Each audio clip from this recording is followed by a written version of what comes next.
Hello বন্ধুরা, কেমন আছো তোমরা সবাই? আমি সুমন। আজ তোমাদের দেখাবো গ্র্যাজুয়েটেড বফ। গ্র্যাজুয়েটেড বফ সবসময় ইনটার্ন হয়। ইনটার্ন মানে হচ্ছে গিয়ে, তোমরা ধরো একটা কড়াইকে উল্টো দিকে ঘোরালে যেরকম হবে, ঠিক শেপটা সেরকম আসবে। মানে দুটো কোণা লম্বা আর মিডিলটা একটু ছোট। তো আর গ্র্যাজুয়েটেড কেন বলা হয়েছে?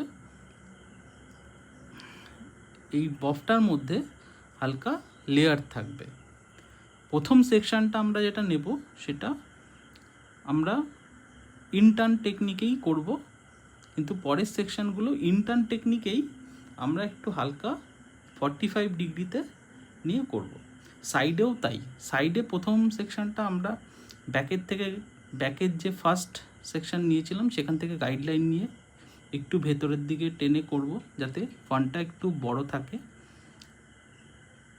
আর ওপরের দিকগুলো আমরা ঠিক ওই 45 ডিগ্রিতে করব। তার ফলে কি হবে, একটা বাউন্সি ব্যাপার আসবে, একটা ভলিউম আসবে। দেখো কীরকম ভলিউম এসছে।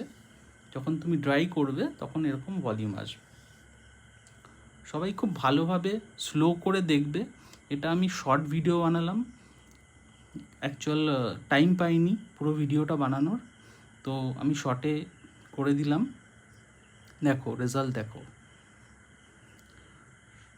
সবাই চ্যানেলটাকে সাবস্ক্রাইব করে দাও। আমি আরও ইনফরমেটিভ ভিডিও দেবো, বাংলায় দেবো, যাতে সবাই বুঝতে পারো খুব স্পষ্টভাবে। আর সবাইকে থ্যাংক ইউ আমাকে এত সাপোর্ট করার জন্য। আর প্লিজ চ্যানেলটা সাবস্ক্রাইব করে দাও, লাইক করে দাও, যাদের দরকার আছে তাদেরকে শেয়ার করে দাও। Thank you friends, by.